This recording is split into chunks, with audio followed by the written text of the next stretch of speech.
मार्गदर्शन करतायत, पण तुम्ही उलटच सांगितलं मार्गदर्शन करा. तुम्हाला काय याचं मार्गदर्शन करते? आम्ही आलोत शिकायला तुमच्याकडून. माणसानं पिढीची परिवर्तन करायचं असलं तर खरं बोलावं, तर ते टिकतं. याच्यातली काही माहितीच नाही आणि उगाच शेंगा आणायची इकडे येऊन मार्गदर्शन करतो, नामकं करतो, तमकं करतो. मार्गदर्शनात तुला येतंय काय? आम्ही तुमचं ज्ञान शिकायला आलो, हे खोटं समजू नका. आम्हाला पोरांना व्यवसायात जायचं आहे, हे आम्ही ठाम निश्चय केलेला आहे, जिद्द पण केलेली. आम्ही तुमच्याकडून शिकतोय. आता तुम्ही यशस्वी कसे झालात, तुम्ही कोणते व्यवसाय करताय. आत्ताही आम्ही खूप बघितले. मला जास्त बघता नाही आले, कारण त्या उपोषणामुळं आणखीनही मला जास्त चालता उठता बसता येत नाही. त्या खूप विचित्र वेदना आहेत, पण माझ्या समाजासाठी मी किती पण झिजायला तयार आहे. आम्ही आता 1 कोटी मराठा एकत्र करतोय. तसा 6 कोटी मराठा एकत्र आहे. ते एकत्र वेगळं, परंतु आम्ही गरीब एकत्र येतोय आणि गरिबाच्याच माध्यमातून आम्हीच आमचा निधी उभा करून पोरं व्यवसायाकडे लावतोय. आम्ही आता असं आम्ही ठरवलं. आम्ही 1 कोटी नाही, 500-500 रुपये जरी वर्षाला दिले तरी 1-1.5 रुपये आमच्या वाट्याला येतोय. लय झालं तर 30-35 रुपये महिन्याला आमच्या वाट्याला यायला लागलेत एक जणाचे. त्याच्यातून आम्ही वर्षाला 3,000, 2,000, 5,000 जे काय होतील तेवढे व्यवसायाला लावायचं ठरवलं आहे. आणि 400-500 रुपये कुठं पण हरत येतं असं आम्ही ठरवलं आहे. माझी भाषा कळत ना, पण नाही व्हायची उंबल बरं. कुठं पण हरून जातात पैसे. आपण सप्त्याच्या वेळेस असेल, लग्नाच्या वेळेस असेल, पार्ट्या असतील त्यावेळेस दान करून टाकतो. 400-500 रुपये हे माझे धरा. आमचं म्हणणं आहे तेच पैसे आपण पोराला व्यवसायाकडं क्रांती करायला वळवायचे. ज्याच्याकडे पैसे नाहीत ना, गरीब मराठ्याकडं. आम्ही आमच्यात ठरवलं आहे, ज्याच्याकडे पैसेच नाहीत 500 रुपये पण द्यायला, त्याने 2 दिवस त्या पोरानं रोजानं जायचं पण 500 रुपये द्यायचे, दान द्यायचे. कोणचं ना कोणचं तरी पोरगं आपलं सुधारणारे व्यवसाय आणि व्यवसायाकडं समाज न्यायचा असं आम्ही ठरवलं आहे. पण तुमचा आणि आमचा ताळमेळ जमला पाहिजे, हे लय अगोदर महत्त्वाचं आहे. तुमचं सगळं चालतं आहे घडीवर. 5च वाजल्यावा, 3च वाजल्यावा, ह्यो काय उरके नावा, जायचं होतं पटकून. फक्त तेवढा ताळमेळ तुमचा आणि आमचा जुळला पाहिजे, गरिबाचा आणि व्यवसायात प्रगत झालेले यशस्वी झालेल्या मराठ्यांचा. एकदा जर ताळमेळ जुळला ना, तुम्ही महाराष्ट्र म्हणता, मी म्हणतो महाराष्ट्राच्या बाहेर सुद्धा मराठ्याचा कोणी हात धरणार नाही, इतकी क्रांती. आणि आमच्यात ती क्षमता आहे, आम्ही ते करतो. हे थांबान भाऊ, लय गडबड. मग इकडं होका लागला ना सगळा मेळ. मग पांग तर महादेन तुमच्याकडेच चाललं तिकडं. मग वडापाव आणला का, जामून आणले का, मग मला लागली भूक. मग आम्हाला तुमच्या मार्गदर्शनाची, तुमची आमची सांगड जमण्याची खूप गरज आहे. जर का पुणे मुंबई इथल्या मराठ्यांनी जर ठरवलं, त्यात IPS IAS अधिकारी असतील, न्यायाधीश असतील, व्यावसायिक असतील, उद्योगपती असतील, काही रिटायर झालेले असतील. आपले लोक काय करतात तुम्हाला वाईट नका वाटून देऊ, पण आपले लोक काय करतात, एकदा रिटायर झालं ना फार्म हाऊस बांधता येईल, तिकडे जाऊन झोपत आहे. तुमच्या ज्ञानाचा आम्हाला उपयोगच व्हायना पोरायला, म्हणून आम्ही वायाला चाललो होतो. आमचा एखादा पोलीस झाला, PSI झाला, ते रिटायर झालं ना, ते तिकडेच हिंडत आहे कुंकड घालून, टंगडं मोडून येत आहे माघारी. आम्हाला वाटतं त्याच्या रिटायर झाल्याच्या नंतर त्यांनी 2-3 वर्ष समाजासाठी द्यावं. तुम्ही PSI कसे झाले हे आम्हाला सांगावं, एवढीच आम्हाला अपेक्षा. तुम्ही तहसीलदार कसे झालात, काही मागचे बोलू नका बरं का. तहसीलदार कसे झालात हे आम्हाला तुम्ही ग्रामीण महाराष्ट्रातल्या मराठ्याला सांगावं. तुम्ही एखादा व्यवसाय उभा केला ते तुम्ही सांगा मी कसा उभा केला. एखादा न्यायाधीश वकील झाला मी कसा झालो हे सांगा. MPSC UPSC करणाऱ्या पोरांना त्या क्षेत्रात म्हणजे त्या शैक्षणिक वर्षात गेल्याच्या नंतर माहीत होतंय आपल्याला असा अभ्यास करायचा. त्याचे असणारे 2-3 वर्ष त्याच्यातच निघून जातात. मला वाटतं ते जर ज्ञानी लोक आपल्याकडे, आम्हाला 12वीला गेल्याच्या नंतर जर UPSC MPSCचा अभ्यास करायचा असला तर तुम्ही आम्हाला 10वीलाच सांगा ना. आपले लोक म्हणतो मी की पोरांनो असा अभ्यास करायचा, हे पुस्तकं जास्त घ्या, त्याचा अभ्यास करा, अशा अशा पद्धतीने गेलं तर होतंय. म्हणजे 12वीला जे आम्हाला ज्ञान पाहिजे ते 10वीतच मिळून जाणार आहे. आणि जे 12वीच्या नंतर करायचं ते 12वीलाच सांगा. मग आमच्या डोक्यात उजेड पडन. आमचा बापा आम्हाला सांगतो मी आऊत आणलं तू आऊत आण, पडक फेस आमचा तिथंच. तुम्ही आम्हाला पुढची आशा आणि स्वप्नच दाखवायला तयार नाही आहेत. तुम्हालाच भांडावं लागेल ना, कारण प्रगत तुम्हीच आहेत आमच्या समाजातले. सुशिक्षित वर्ग, मोठा उच्चभ्रू वर्ग, प्रतिष्ठित वर्ग तुम्हीच आहेत आमचा. तुम्हाला नाही भांडावं आम्ही भांडावं कोणाला? आणि तुम्हाला नाही भांडलं तर आम्हाला न्याय मिळेल कसा? बाकीच्याने तसं केलंय, आपल्याला फक्त कळालं नाही त्यांनी काय केलंय कसं. आता मी त्या वीरेन भाईस तिथं गेलो होतो. कोणची रूम म्हणतात त्याला? हां, स्टडी रूम. असं काही केलंच नाही. आम्हाला नुसते भोपळे आशा दाखवल्या, तुम्हाला वसतिगृह देतो, आता हे साहेब इथं बसलेले, तुम्हाला अमकं देतो आणि तुम्हाला तमकं देतो. आणि आम्ही म्हातारे झालो तरी व्हाय ना. ते सारथीच्या पहिल्यांदा 72 पोरं होते मला वाटतं, ह्यावेळी 49च घेतलेत परदेशासाठी. लावला चुना आम्हाला 30-40 जणाला. हे सत्य आहे, हे तुम्हाला भांडून ना उपयोग. मी मंत्री महोदय, मला वाटतं पाठीमागच्या 15 दिवसात मी विखे साहेबाला बोललो होतो विषय. कमी कमवून करता राव, आमची वाढवायचे सोडून कमी कमवून करताय. मला वाटतं 20,000 पोरं ते PhDच्या माध्यमातून दुसरे आहेत राज्यात, त्यांचा हा कार्यक्रम लावलाय असा. तेही अंतरवलीला आले होते का असं असं आहे. तुमचा महामंडळाचा एलवायच बंद पाडलाय. लाईट गेली का त्याचं काय जनरेटर जळलं का काय झालं काय नाही. आमचा किती देवार होतो हे आम्हाला माहिती आहे, कारण ट्रॅक्टर आम्ही घेतलेला असतं, तुम्ही नाही. त्या महामंडळात एखादा व्यवसाय उभा करायचा तो आम्ही केलेला असतो. दिलंय तुम्ही पण उभा केलाय आम्ही. ते बँकेवालं इतकं घाण बोलत आहे आम्हाला, परतावा वापस नाही आल्यावर. त्याच्यात तुमची चूक नाही, ती सरकारची. त्यांना नीट आम्हीच करणार आणि आपणच करतो पठ्ठ्या त्यांना नीट, त्याची नाही अडचण. पण ही जे सत्यता आहे ती तुमच्यासमोर आम्ही घरानं मांडायला आज इथं आलो आणि तुमचं घेऊन पण ज्ञान घेऊन जायला पण आलो. ह्या परिस्थित्या सत्य आहेत. पोरांचे एवढे हाल होतेच, मग ते वापस नाही आले की कॅरेक्टर खराब होत आहे. बँका जवळ उभा करीत नाहीत आणि आमच्या वाट्याला मोठ्याल्या बँका नाही इशात, बारकुल्या पतसंस्था आमक्या नेत्याची तमक्या नेत्याची, ती घेत आहे आमचा वावर लिहून. हे तुम्हाला ऐकायला जड जात असेल, कारण वीरेन भैयाने सांगितला आकडा 20-25 हजार कोटीचे मालक तुम्ही म्हणल्यावर तुम्ही काय गिनीता आम्हाला? तुम्हाला आकडा चिल्लर वाटतोय, पण आमच्यासाठी ते घेतलेले 2 लाख 5 लाखाचं कर्ज आमच्या किती मानगुटीवर बसतं, नरड्यावर पाय देतंय ना, ते आम्हाला माहीत राहतं. कारण खेड्यात आम्ही फिरतो, खेड्यातले पोरं आम्हाला सांगतात. तुम्हाला एखाद्या दिवस माझं नाही का, मी समजा एखाद्या दिवस घोडे लावतो, तुमच्यासारख्याला ते वाईट वाटतं. माझी ती चीड निर्माण होते. माझ्या समाजाचा आशेला लावलं आणि वाटोळं केलं म्हणून आम्ही तसं बोलतो. आम्ही काय संस्कारहीन नाही आहेत, आम्हाला काय संस्कार नाही आहेत असं नाही आहे. ते पोरं ज्यावेळेस आमच्यापाशी येऊन रडतात ना, त्यावेळेस मग आम्हाला आमचं तळपायचं मस्तकाला जाते.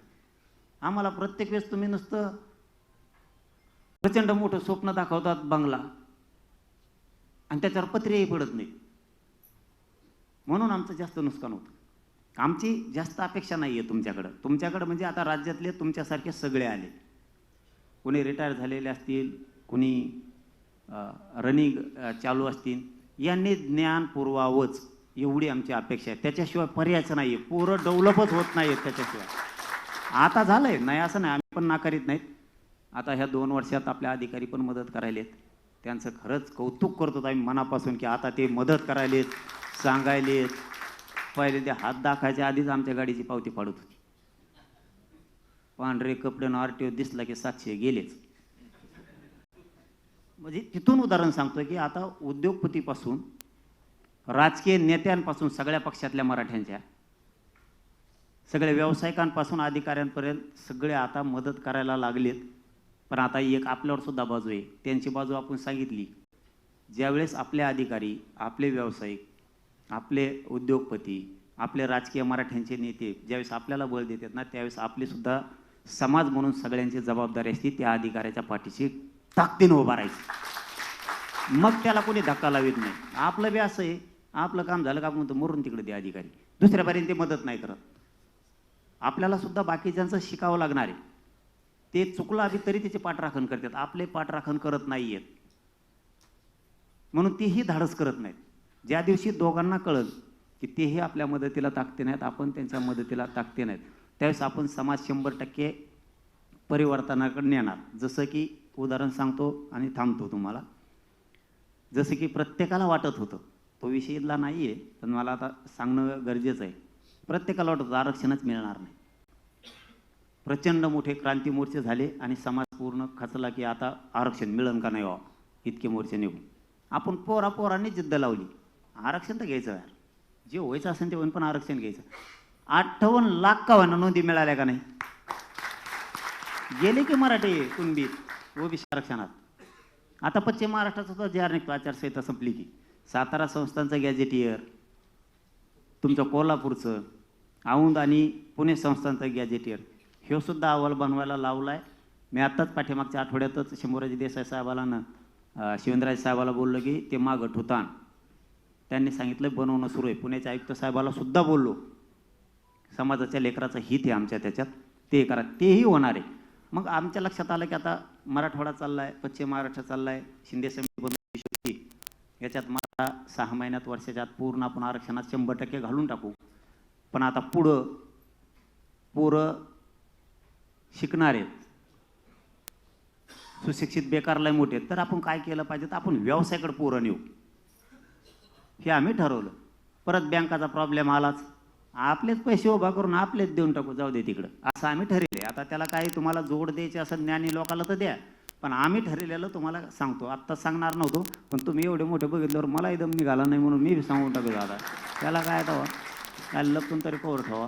मग आम्ही ठरलं होतं, समजा एखाद्याला 5 लाखात व्यवसाय उभा राहतो, एखाद्या पोराचा खेड्यात खूप झाले ते, त्याला 5-10 लाख रुपये दिले, 3-4 लाखात चांगला व्यवसाय त्याचा उभा राहतो दिले. त्याने आता जर याजाने द्यावा, त्याने हप्ते फेडाव, त्याचं घर चालाव का बायको पोर, त्याच्या जीवनात पण आनंदच नाहीच ना. कर्जच देऊन टाकायचे पैसे. किमान त्या गावातला समाज तरी म्हणून या समाजाने तुला व्यवसायाला अमुक अमुक पैसे दिले होते तरी तू सुधारला नाहीस, पैसे फेडायला ताण राहिला का. फक्त त्याला 5 लाख हातात नाही द्यायचे, कॅश बंडल, नाही ते घरापोच जसं उडीत असतो लगेच. त्याला जी व्यवसाय करायचा त्या वस्तू घेऊन द्यायचे. मला वाटतं आपण जर असं केलं तर ही जोड खूप मोठा होईल. आणि इमानदारीनं जर केलं ना, समाज कमी पडत नाही, हे मी 2 वर्षात बघितलं. समाजाने पैसे दिले ना, 1 रुपया ना रुपया समाजाच्या कामाला लावायचा, आपण त्याच्यातच फाळका आणतो अर्ध. मग फाळका आणलं की मराठीमध्ये येईन खाल्ले पैसे मराठीचे. मराठ्याचं 1 रुपयाला सुद्धा हात लावायचा नाही. त्यांनी समाजाला दिले, आपण समाजासाठीच ते द्यायचे. या महाराष्ट्रात जेवढे जेवढे व्यावसायिक असतील, अधिकारी असतील, त्यांनी सगळ्यांनी एक दिवस काय करा, तुमच्यात एखादी टीम पण असू द्या राज्यभर, असणच एखाद्या वेळेस मला माहीत नाही आहे, सगळ्या क्षेत्रातली एकदा बसू आणि ठरवू. यायचं नाही, ठरावंच लागणार आहे. आम्ही ग्रामीण महाराष्ट्र तुमच्या मागे आहे, तुम्ही टेन्शनच नाही घ्यायचं. तुमच्या मुंबईतल्या मराठ्याने बी टेन्शन नाही घ्यायचं. आता मी आहे तर वरता नाही घ्यायचं. या खांद्याने का वळवळ केली ना, आपलं गबाळ आलंच म्हणून समजायचं. मुंबईत नुसतं मराठ्याला त्रास दे म्हणा, मुंबईत तुम्हाला एकटं नाही समजायचं, तुम्ही अजिबात एकटं नाही समजायचं. इथं तुम्हाला वाटत असं ना आम्ही थोडे संख्येने येत, महाराष्ट्र सगळा तुमचा आहे ना, आम्हाला काय काम आहेत तिकडं, आम्हाला काय काम नाहीत. गोटे घेतले की निघालोच आम्ही मुंबईत, तुम्हाला फक्त त्रास द्याव कोणी. मुंबईत काही मराठ्यांना, माता माऊलींना त्रास होणार नाही, ती जबाबदारी सगळ्यांची. आपण कोणावरती अन्याय करायचा नाही, कोणाला त्रास द्यायचा नाही, आपल्याला केल्याला आपण सहन करायचा नाही, त्यासाठी मी आहे. आणि मी खोटं आश्वासन देत नाही, मला भुलीता येत नाही. मी जे समाजाला शब्द देतो ते करतो. मी माझ्या समाजाला सांगितलं होतं, जीव जरी गेला ना तरी उंबऱ्याला शिवणार नाही, पण तुम्हाला खाली मान घालून चालावं लागणार, असं एक बे पाऊल समाजात उचलणार नाही. आणि नाहीच उचललं. मी तर डावावर लागलो, मी कुटुंब सुद्धा डावावर लावलंय माझं, मी भेट नाही कोणालाच. एक खलास होईल, हो द्या, पण करोडो माझ्या समाजाचे लेकरं सुखी होतील. माहिती आहे आता तुम्हाला, MBBS ला न जाणाऱ्या पोरं चाललेत. आत्ता एक मध्ये एक मुलगी आली होती 3-4 दिवसापूर्वी अंतरवालीत. अक्षरशः तुम्हाला आता वाईट वाटण, माया मावल्या तिथं, त्या बांधवाच्या अंगावरचे सगळे कपडे फाटलेले होते. आणि तिचं पुण्यालाच मुंबईलाच ॲडमिशन झाले कुठल्या तरी कॉलेजला, आणि तिकडची ती परभणीची आहे. तिची व्हॅलिडिटी होत नव्हती म्हणून तिचं ॲडमिशन रद्द होणार होतं. तो माणूस MBBS ला 1 कोटी रुपये खर्च करून मुलीला आयुष्यात शिकू शकत नाही. 2 एकर वावरून काय वावर ऐकलं तरी होणार नाही. तिचा नंबर लागला त्या कुणबीमधून, मग आम्ही ती व्हॅलिडिटी द्यायला लावली. ते ॲडमिशन पण क्लिअर झालं त्यांचं. समाजाचे लेकरं इंजिनियर व्हायलेत, MBBS BHMS ला जायला लागलेत, पोलीस भरतीत चाललेत, आरोग्य क्षेत्रात चाललेत. जेवढे क्षेत्र आहेत तेवढ्या क्षेत्रात आपली लेकीबाळी चालल्या. याच्यापेक्षा मला दुसरा आनंदच नाही आहे. माझ्या समाजाच्या लेकरावरच्या चेहऱ्यावर आनंद दिसतोय ना, बस आपला त्याच्यात आनंद म्हणून चालतो. मी पैसे कमायच्या भानगडीत पडतच नाही. पैसे कमायच्या भानगडीत पडत नाही, पदाच्या नाही, कुठं ते आमिष दाखवते ते मॅनेज होत नाही, फुटत नाही, काय नाही काय नाही. मी कधीच गद्दारी करत नाही. मी स्तुती नाही करायला लागलो माझी, म्हणून माझ्या समाजाला मिळालं. नसतं मी एकटा सुखी राहिलो असतो. मरणाचे पैसे दिले असते सरकारने मला, हे चाबरे येतं हे नाही. मरणाच्या नोटाचे बंडलाचे बंड लावून दिले असते मला, लात मारले त्याच्यावर, कारण माझ्या समाजाच्या लेकराचं उभं वाटलं झालं असतं, राखरांगोळी झाली असते सगळ्या समाजाच्या अख्ख्या राज्यातला. समाज सुखी करायचा आहे मला. आता शेवटची आपले जेवढे व्यावसायिक उद्योजक जेवढे अधिकारी आहेत त्यांच्याकडून एकच अपेक्षा आहे, तुम्ही फक्त मार्गदर्शन करा. आम्ही कुठंच कमी नाही पडत. तुम्ही पैसे नाही दिले तर आम्ही आमचे पैसे उभा करू, पण ज्ञान तुमचं खूप गरजेचं आहे. नसता काहीच होऊ शकत नाही. हे नुसतं काय होणार, भाषण कृती काहीच नाही. आपण कोणत्या क्षेत्रात गेलोत ना त्यातून पाणीच काढायचं. आपल्या समाजाची उंची वाढवणं आपली जबाबदारी, आणि ती आपल्याला आता देशभर वाढवायची. कुणी आयगेच नाही करी जायची. आता मुंबईला जायचं म्हणलं वेळ द्यायचा. आपल्याला ज्याला नोकरी ना त्याला त्यांनी यायचंच नाही. समाज उंचीवर न्यायचा म्हणजे काय कसा मग? आता आम्ही तेच करतो पश्चिम महाराष्ट्रात, विदर्भात आणि मराठवाड्यात. नोकरीला आहे ना, तो एक गाडी आहे तो याजवळ, आणि चल दी मुंबईला पाठव, तुला नाही यायचं सासरे पाठव, ते मोकळेच आहेत. नोकरीवालेली भाऊ आहेत. आपल्याला हे करावंच लागणार आहे. जसं की तुम्ही संकल्पना चांगली केली ती, की एक लढायला जात होता तसं एक आता बिझनेसमध्ये द्यायचा, आणि एक शेतीत का झेंडे घ्यायला. शेती चांगलं आहे ते. म्हणजे ही संकल्पना आम्हाला आवडली. फक्त आम्हाला वाटतं तुम्ही वापर करा ज्ञानी लोकांनी. आमच्याजवळ एकजोड झालीच ना, आम्हाला ज्ञानाची जोड द्या. आमच्याजवळ बी आहे तसं थोडं. काहीला वाटतं आम्ही येडे येतं चौथे नापास आहे. तुला पालतं उलतं गेलं आणि काय करतो चौथे नापासाला, काय काय तसं म्हणतात. काही का म्हणा ना, पण मी माझ्या समाजाला पुढं नेलं आहे. आणि सगळ्या अधिकाऱ्यांचा खरंच मला स्वाभिमान वाटतो. रच्ची येऊन भेटते, जागृत झाले, त्यांचं रक्त रच्चे कपडे काढी दे आणि साध्या कपडे येते. त्या तुमच्या इकडे चड्ड्या घालून त्याला काय म्हणते ते, बरमुडे का काय. हां, आणि मला दिवसभर ओळखू येतो, संध्याकाळी ओळखूच येत नाही. म्हणलं तुम्ही कोण? ते म्हणले मग दिवसभर नव्हतं मी पण येतच नाही आलं, मग आता रच्ची भेटायला आलो. हे स्वाभिमान वाटतो आम्हाला. सांग ऐकायला तुम्हाला वेगळं वाटतं, पण आम्हाला स्वाभिमान वाटतो की आमचा समाज सगळा आता खरबडून तळागाळातला जागा झाला. आपल्याला ही एकजुटीची जोड उद्योगाला द्यावा लागणार. नसता त्या एकजुटीत सुद्धा काही अर्थ नाही. एक आले आणि पुन्हा सगळे पांगले, हे आता होता कामा नाही. समाज झुटलाच आहे आता. तर याला एक संकट होण्यासाठी त्याला आता नाद लागला पाहिजे. जसा नाद लागला, जसा मित्र असन तसं. मग आता त्याला नाद लावा. तू व्यवसायाकडेच गेला पाहिजे, तू हुशार आहे, तू शिकलाच पाहिजे. आता समजा आपण ठरवलं, IPS IAS दर्जाच्या अधिकाऱ्यांनी सगळ्यांनी ठरवलं की आम्ही 2 महिन्यातून एकदा वेळ देत जाऊ. समजा असं एवढं ठरवलं. जिल्ह्याला जरी प्रशिक्षण झालं ना पोराला, पालकासहित पाल्य यांच्यासमोर, तर त्यांच्या बुद्धीत 100% उजाड पडणार आहे. काय हरकत आहे तुम्हाला महिन्यातून 1 दिवस द्यायला एखाद्या जिल्ह्याला? भलं मोठं सेमिनार घेतो, तुम्ही काय टेन्शन घेऊ नका. तुम्ही नुसतं मला 5,000 पाहिजे, तिथं 50,000 पोरं उभा केल्यात, नाव बदलून ठेवीन माझं. समाजाला आपल्याला शब्दाचा मारा करावाच लागणार आहे. आधी शब्दाचा मारा केला तरच तो पैसा आपण उभा केलेला योग्य रीतीनं योग्य मार्गावर जाणार आहे. त्याच्यावर शब्दाचा माराचा नाही झाला आणि त्याला व्यवसाय काय करायचा हे सांगितलंच नाही आपण, ते नासून टाकणार.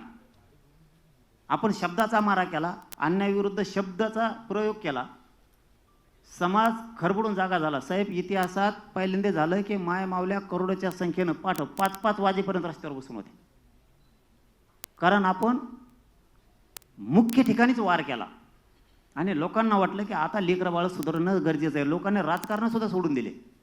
तसं तुम्हाला सुशिक्षित जेवढा वर्ग आहे आपल्या समाजातला, यांनी जर महिन्याला 2 महिन्याला वेळ देऊन मराठ्यांच्या पोरांना जर प्रशिक्षण द्यायला सुरुवात केली ना, मराठ्यांच्या पोराच्या बुद्धीत प्रचंड परिवर्तन होईल. आणि मग त्याच्या लक्षात येईल, आम्हाला काहीच माहीत नाही तुम्ही कोणता व्यवसाय करता. आम्हाला जर माहीत झालं तुम्ही सामान्य आहेत, हावरे साहेब सामान्य आहेत बाबा पहिले, आता बिल्डिंग बांधायला लागेल, आपल्या पोराला हळूहळू नाद लागत. एक समाज आहे, मी त्याचं नाव नाही सांगत तुम्हाला, जर एखादा इंजिनियर पोरग झालं तर त्यांचा जर समाजातला व्यावसायिक जर असला, तो काय करतो हे सांगायला लागलो मी. आपला इंजिनियर असला तर आपले माणसं काय करतात, त्याला कागदावर रेषा वाढायला ठेवतात. म्हणजे त्याला काय म्हणते, डिझाईन काढायला, एखादी बिल्डिंग कशी बांधायची किंवा काय, ज्या क्षेत्रातला इंजिनियर असेल त्या क्षेत्राबद्दल बोलतोय. लागली नोकरी त्याला, ते तसं नाही करत. आपले असं करते, ते काय करते, तू इंजिनियर आहे ना, तुला माझ्याकडे एवढेच पैसे राहणार आहेत, त्याच्यापेक्षा त्या 10 खोल्याचं स्ट्रक्चर मी घेतलेलं आहे, तूच बांधव पहिल्यापासून खालपासून वरपर्यंत, बघ नफा किती राहतोय. ते म्हणले त्याच्यात त्याला 1.5 कोटी रुपये राहतील. म्हणजे त्यांनी इंजिनियर सुद्धा व्यावसायिक म्हणून उभा केला आणि आपण इंजिनियर म्हणून आपल्या बिल्डिंगवर ठेवला. त्यांनी मला ते सांगितलेलं, मला इतकं हे झालं ना, अरे म्हणलं असं आहे का काय, आणि तुमचे लोक असं करतात म्हणे. त्यांनी सांगितलं आणि हे सत्य पण आहे बऱ्याच जागेवर. आपल्या हातात आहे, आपण काय करायचं. आता हे वकील बसलेले समजा नाही तर सगळे तुटून पडतात त्यांच्यावरच, ती बसलेले तिथं. एखादा वकील जर शिकवाला त्या 2-4 वर्ष इकडे ढोपरू घेते, ते नाही बस पुसायला अमुक तमुक काय जे असेल ते. त्यांच्यातले काही लोक असं करतात, डायरेक्ट त्याच्या हातात केस देतात एखादी लगेच दरी केस. एकतर जेच कसं आहे हे ज्ञान त्याला कळतं, मागं पुढं व्हायला लागलं तर त्याचा गुरु कोण वकील आहे ना, तो मदतीला जातो नंतर, पण त्याच्या हातावर सोपवून देते. आपल्याला ते पण आपल्या पोरांच्या बद्दल करावं लागणार आहे, त्याच्या खांद्यावर जबाबदारी ढकलून द्यायची. ऑटोमॅटिक ज्ञान येतच आणि आपले लोक प्रगतीकडे हळूहळू जातात. आपण ज्ञान आपल्याजवळ साठवून ठेवतो, समाजाला देत नाहीत आत्तापर्यंत. त्याच्यामुळे सुद्धा आपण बरीच पिछाट आपली झाली. इथून पुढे द्यावं ही अपेक्षा आहे. आम्ही तुमच्या सोबत आहेत, आम्हाला जितकं ज्ञान देता येईल तितकं द्या. आम्ही तर तुम्हाला काय मार्गदर्शन करू शकत नाही बुवा, पण एक मात्र माझ्याकडे जेवढं मार्गदर्शन आहे तेवढं सांगतो, देशात समाजाची प्रतिष्ठा 100% मी वाढवणार, ही जबाबदारी माझ्याकडे. जिथपर्यंत मराठी आहेत तिथपर्यंत त्यांच्या पाठीशी ताकदीने उभा राहणार. आणि तुमच्या लेकरा बाळाला जे आयुष्याचं आरक्षण लागतंय, आयुष्याची रोजीरोटी त्याला भाकरी म्हणतात, ते द्यायला मनोज जरांगे 1 इंच सुद्धा मागे सरकणार नाहीये. मग वेळेप्रसंगी जीव गेला तरी चालेल. जे माझ्या कुवतीप्रमाणे आहे ते द्यायला मी हटत नाही. समाजाचं रक्षण करायला पक्का आहे, तेही करतो. 2-3 भाषात करतो आणि भाषा नसतं कळत तर दुसऱ्याच्यात बी करतो. बऱ्याच जणाला माहिती आहे, जे हसत आहे त्यांना माहिती आहे. आपल्याकडे सगळं आपण बी एवढा कच्चा तालमीतला नाही आहे, लय पक्का आहे. फक्त आम्हाला तुमच्या महाराष्ट्रातल्या सगळ्या ज्ञानी लोकांची आता मात्र गरज आहे. कारण आम्हाला गरिबाच्या पोरांना व्यवसायाकडे यायचंय म्हणजे यायचं, हे आम्ही ठाम निर्णय केलेला. तुम्हाला पुन्हा वीरेन भाईला आणि मुंबईच्या सगळ्या टीमला खूप खूप मनापासून शुभेच्छा देतो. थांबतो. सगळ्यांना मानाचा जय शिवराय.